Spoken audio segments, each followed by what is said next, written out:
पहा नवीन एपिसोड्स एकदम add free.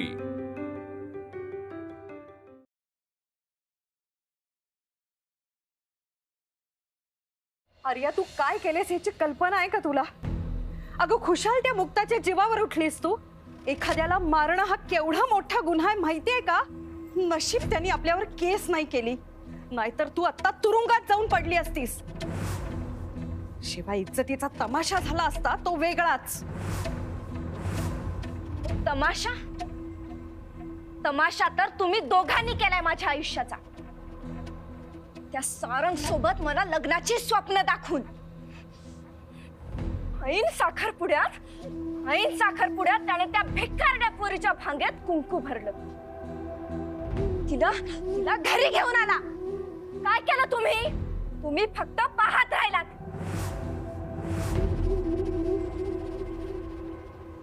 नकोय मला तुमची साथ।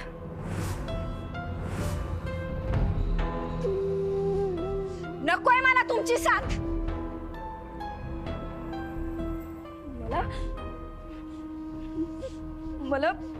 मला फक्त सारंग हवाय आणि मी त्यासाठी कोणत्याही थराला जाईल।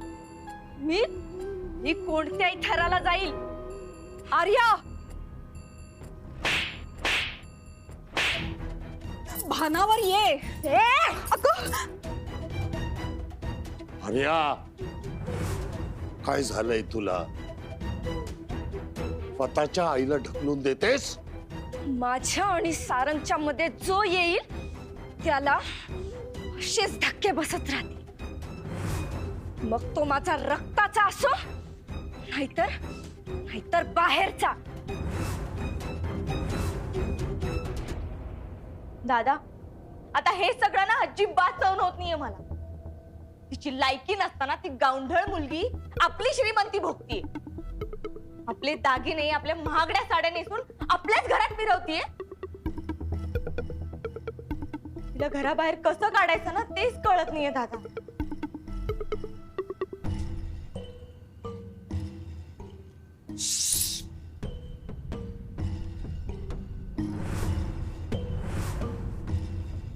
हळू, तुमची तळमळ समजू शकते, जरा हळू। काय कुणी ऐकलं तर तुमचं सगळं काळं कारनामं बाहेर येईल। तुम्ही हनीमूनला माझ्यासोबत जे काय केलंय कळून द्यायचंय का सगळ्यांना? तुझं नशीब बलवत्तर आहे म्हणून वाचलीस तू। बघूया ना तुझं नशीब जिंकतं का मी जिंकतो ते। काय ना, तुझी जीवनरेषा खूप मोठी आहे म्हणून प्रत्येक वेळेला वाचतेस तू। पण माझ्यामध्ये भाग्य बदलण्याची क्षमता आहे, ते कसब आहे। मी तुझं भाग्य बदलणार, तुझी जीवनरेषा मी बदलणार। आणि त्यावर तुझं नशीब चांगलं असेल आणि ह्या घरामध्ये सून म्हणून तू राहणारच असशील तर या घरातला प्रत्येक दिवस, प्रत्येक तास, प्रत्येक क्षण मी इतका भयानक करून टाकेन की तुला जगणं मुश्किल होईल। एक एक श्वास घ्यायला गुदमरशील तू आणि मग स्वतःची जीवनरेषा संपून टाकशील। बघूया तू जिंकतेस का मी जिंकतो ते। मला माहित आहे, मला त्रास देण्यात मला लय आनंद मिळतो आणि तुम्ही तो आनंद मिळवत राहणार। मी इथे वेगळंच काहीतरी सांगायला आले होते। त्या आर्याताईंना जरा तोंड बंद ठेवायला सांगा। यांच्या समोर त्यांच्या माणसांनी माय गळ्याला चाकू लावला होता। यांच्या अशाच वागण्यामुळे तुमचे चेहरे बाहेर आले ना तर हे काय करतील सांगता येत नाही। वहिनी, अगं वहिनी, इथेच अख्खं घरभर शोधते तुला। बोल ना। तुला वॉशिंग मशीन चालवायला शिकायचंय ना? नवरात्रीत काय ते एकदा बघितलं होतं, आता आठवत नाहीये। अगं खूप सोपं आहे, मी शिकवते तुला, चल। चल.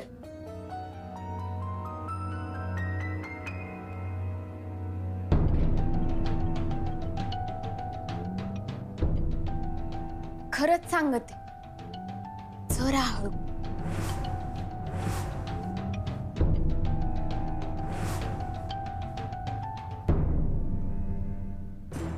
हिच्या तर आता ना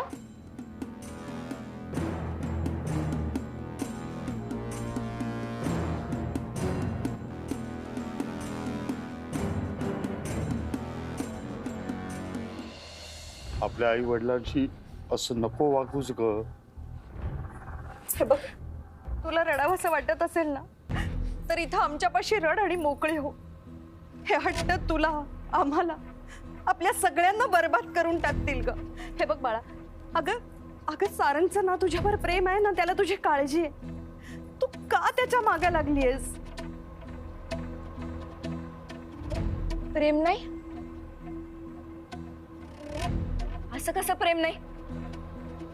मी त्याला माझ्यावर प्रेम करायला लावीन. हा, माझ्यावर प्रेम करायला लावीन. मी त्याला मी जाणीव करून देईन की माझ्या एवढं प्रेम त्याच्यावर कोणीच करू शकणार नाही. आणि आणि आणि हे तेव्हा शक्य होईल जेव्हा जेव्हा मी त्या मुक्ताला त्याच्या आयुष्यातून बाहेर काढेन. आणि तुम्हाला जर माझी लाज वाटत असेल तर मी जाते हे घर सोडून. खुश राहा. हा, बिनधास्त राहा. आर्या, अगं काय वेड्यासारखं बोलतेस तू? तुला मला परत मारायचंय? हा, तू नको त्रास करून घेऊस. मी स्वतःलाच मारून घेतो. शांत हो. सारंग माझा आहे आणि माझा होणारच. बघ मी एवढा मार खाल्लाय तरी माझा विचार बदललाय का? हा सांग. नाही ना, माझ्या चेहऱ्यावरचा हसू गेलाय का? नाही. अरे असं नको ग बोलूस, भीती वाटते आम्हाला. बाबा, मला सारंग हवाय. मला सारंग हवाय. मला सारंग हवाय. सारंग हवाय. मला सारंग हवाय. सारंग हवाय मला.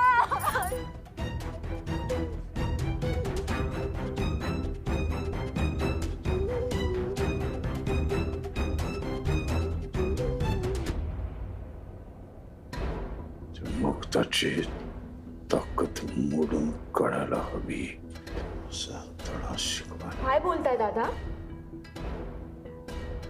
मुक्ताची ताकद मोडून काढायला हवी. दादा, आणि तिची ताकद कशात आहे माहितीये?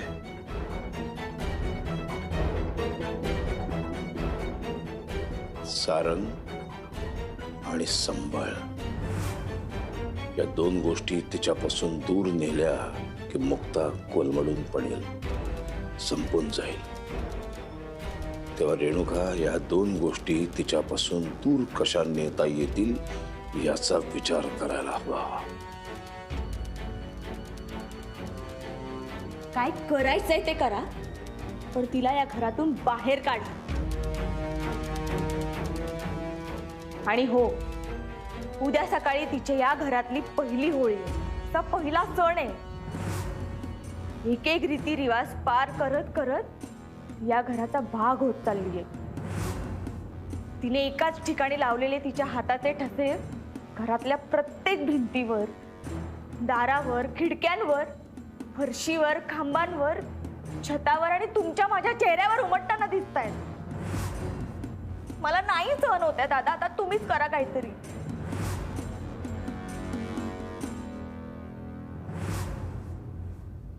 अहो, मशीन कसं लावायचं विसरलेच होते. मग गायत्रीने सांगितलं, माझ्या लक्षातच राहत नाही. पण आता तिने सांगितलंय तर लक्षात राहायलाच पाहिजे. पण तुम्हाला खरं सांगू का, काही कापडं ना मशीन मध्ये धुतलीच जात नाही. त्याला चांगला हाताने घासून धुवायला पाहिजे. मी पण आता मोजके कपडे आहेत ना, हातानेच धुवत जाणार आहे.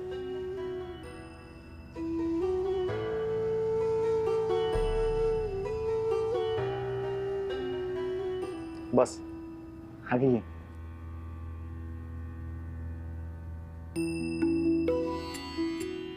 हे तुझे हात आहेत ना, हे खूप स्पेशल आहेत.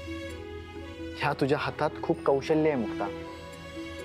तुझ्या या हातात 2 काड्या आल्या ना की मुक्ता तू संबळातून असा काही नाद बाहेर काढतेस ना की अगं माणसंच काय, देवांना सुद्धा मान डोलवायला भाग पडतेस तू. हे तुझे हात आहेत ना, हे घरात बसून धुणी भांडी करण्यासाठी नाही बनले. मुक्ता तू तुझी स्वप्न पूर्ण कर. हा, तुमची अशीच साथ असेल ना तर लवकरच पूर्ण होतील. मुक्ता माझी तुला आयुष्यभर साथ आहे.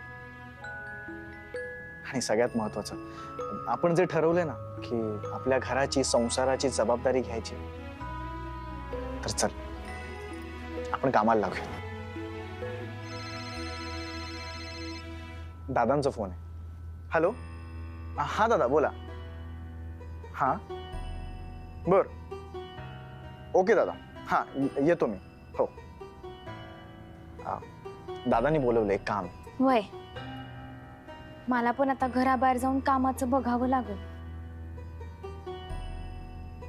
येस, आलोच.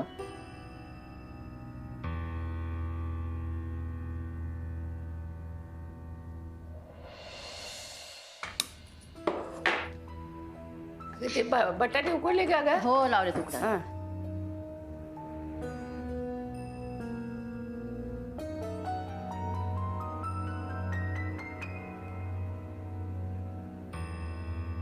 दादा.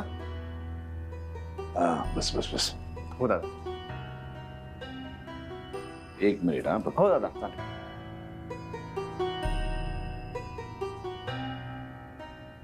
मोठी आई, आजी, हा? तुम्ही आता वा बाजूला, मी काम करते. अगं आत्ता आलीस ना घरी आणि लगेच स्वयंपाकघरात शिरतेस. अगं तुला आराम मिळावा ना म्हणून आम्ही दोघी स्वयंपाकघरात काम करतोय. मग काय तर आम्ही कशाला आलोय? अहो खरं सांगू का, मी इकडे यायचं कारणच शोधत होते. तुमच्या दोघींची लय आठवण येत होती आणि इकडे आलं की काम पण होतं आणि तुमच्या दोघींबरोबर येळ पण घालवतात. लय मायाळू ग, गोड लेकरू. सगळं मनासारखं झालं ना आता. आता गांभीर्याने कामाकडे वळायला पाहिजे. हो दादा. फक्त हे सगळं करत असताना काही गोष्टी फार महत्वाच्या आहेत, त्या आज तुला मला सांगायच्या आहेत. आपण घरामध्ये जसे वागतो तसं बाहेर वागून चालत नाही. आपले वेगवेगळे रंग दाखवावे लागतात. साम दाम दंड भेद सगळं वापरावं लागतं. घरामधली माणसं आपली आहेत, रक्ताचं नातं आहे त्यांच्याबरोबर. त्यांच्याबरोबर वागतानाचे रंग फार वेगळे असतात, प्रेमाचे असतात. जेव्हा उंबरठा ओलांडून आपण बाहेर पडतो तेव्हा मात्र समोरची व्यक्ती कोण आहे, कशासाठी आलेली आहे, आपलं तिच्याकडे काय काम आहे, तिचं आपल्याकडे काय काम आहे, हे सगळं बघून रंग बदलावे लागतात. आणि हे सगळं करत असताना बाहेरचे आणि आतले रंग यांची सरमिसळ कधीही करायची नाही, एवढी गोष्ट लक्षात ठेव.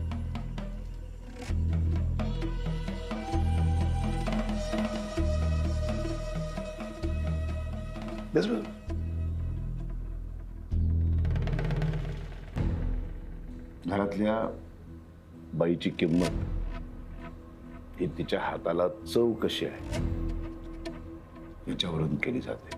पण पुरुष तो बाहेरून किती पैसे कमवून आणतो, घरातल्यांच्या सगळ्यांच्या गरजा किती सहजपणे भागवतो, ह्याच्यावर त्याची कर्तबगारी ठरते. ह्याच्यावर त्याला मान द्यायचा की नाही ते ठरतं. घरामधला पुरुष होणं आणि घराचा म्होरक्या होणं याच्यामध्ये फरक आहे. म्होरक्याला मात्र वेळोवेळी आपली तत्व बदलावी लागतात. अशी परिस्थिती येईल त्यानुसार त्याला वागावं लागतं, बोलावं लागतं. कित्येक वेळेला मनाविरुद्ध निर्णय घ्यावे लागतात. कित्येक वेळेला कधी कधी खोटं बोलावं लागतं. हा सगळा डोलारा तो एकटा सांभाळत असतो. आता हे सगळं तुला सांभाळायचंय, मला वाटतं तू या सगळ्याचा नीट अभ्यास केला असशील. हो दादा. आय मीन मला माहिती आहे की ह्या सगळ्यासाठी मला खूप उशीर झाला, पण दादा माझी सगळी तयारी झाली. I am well prepared. आणि सोबत तुमचा सगळा प्रवास माझ्यासाठी प्रेरणा म्हणून माझ्यासोबत आहेच. दादा माझ्यावर विश्वास ठेवा, मी तुम्हाला बिलकुल निराश करणार नाही.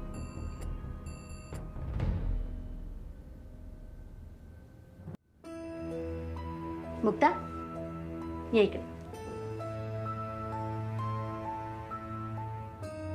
मुक्ता, बाईचं आयुष्य ना या मिसळण्याच्या डब्यासारखं असतं.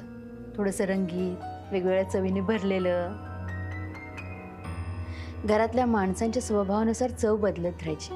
कधी गोड, कधी आंबट, कधी तुरट, कधी खारट, कधी तिखट. त्यांच्या रंगात आपला रंग मिसळून टाकायचा. घरातली माणसं सुखी झाली ना की घराला घरपण येतं. आणि या घरपणाची चव सगळ्यात चांगली असते. आणि एवढं सगळं आपण करत असलो ना तरी शेवटी मिसळण्याचा डबा बंद करून ठेवायचा.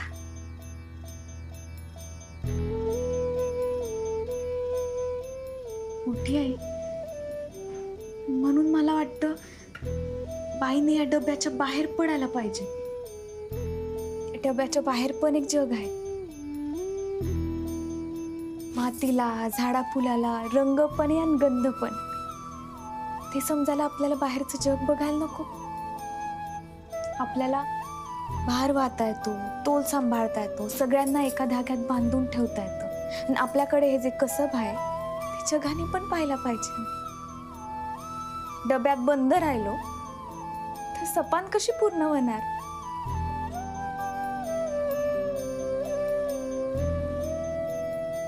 बघितलंस वैजंती, तुझी सून किती हुशार आहे.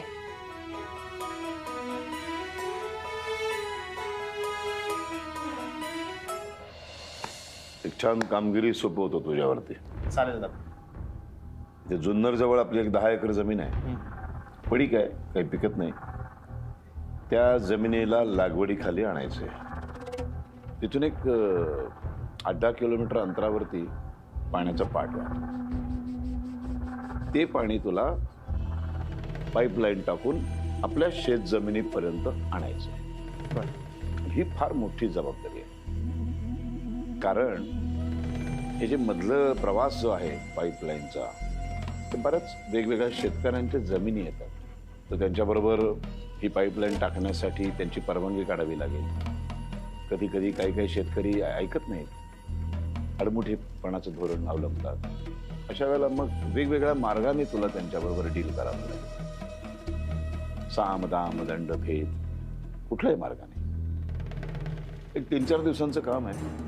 ही जबाबदारी मी तुझ्यावरती सोपवतो. हो दादा, मी पण ह्या कामासाठी खूप एक्साइटेड. काम कठीण आहे, खूप विरोध होईल, पण खचून जाऊ नकोस. काम तडीला नाही. आणि त्या उपर तुझ्याच्याने नाही झालंच तर मग काय, मी आहेच. हे सगळं करायला मला फक्त 1 दिवस लागेल. पण मला खात्री आहे की ती वेळ तू माझ्यावरती येऊ देणार नाहीस. युअर राईट दादा, ती वेळच येणार. तुम्ही फक्त मला सांगा कधी जायचंय, मी आत्ताच प्लॅनिंग करायला घेतो. अरे कधी म्हणून काय विचारतोस? आज, आत्ता. आत्ता. घरात असताना मला माझ्या माणसांच्या सुखासाठी झटायला आवडलं. मी आनंदाने सगळं करेन, पण मला माझ्या स्वप्नांना पंख द्यायची. माझ्या अण्णांनी समाजाचा एवढा विरोध असताना मला जी कला शिकवली ती मला जगासमोर आणायची. मोठी आई, आजी, मी घरातली कोणतीच जबाबदारी टाळणार नाही. पण मला माझी कला पण सोडायची नाही. नाही सोडली पाहिजे. मुक्ता, तू तुझ्या नावाप्रमाणे तुझ्या सपनांना असं मुक्त होऊन आभाळात सोडून दे. आणि मग बघ, तुझी ही जिद्दच लय लय म्हणजे लय मोठे यश देईल. मुक्ता, अगं आमची इच्छा असून सुद्धा आम्हाला काहीच नाही करता आलं. आम्ही स्वतःला बघतोय तुझ्यात. तू जिंकलीस ना, तू यशस्वी झालीस तर आम्हाला असं वाटेल की आम्हीच यशस्वी झालोय. होय. नगरकर घराण्यातली कुठलीही स्त्री स्वतःची इच्छा, स्वतःची स्वप्न पूर्ण नाही करू शकली. किंवा कधी तिने तसा प्रयत्नही नाही केला. जी बाई या घरामध्ये आली ती घाण्याला झुंपलेल्या बैलासारखी झुंपली गेली, काम करत राहिली. पण मुक्त तुझं तसं नाहीये. तू स्वप्न बघितलीयस आणि ती पूर्ण करण्याची जिद्दही आहे तुझ्यात. आमच्या दोघींच्या आशीर्वादामध्ये जरा जरी ताकद असेल तरी तू नक्की यशस्वी होशील मुक्ता. नक्की होणार.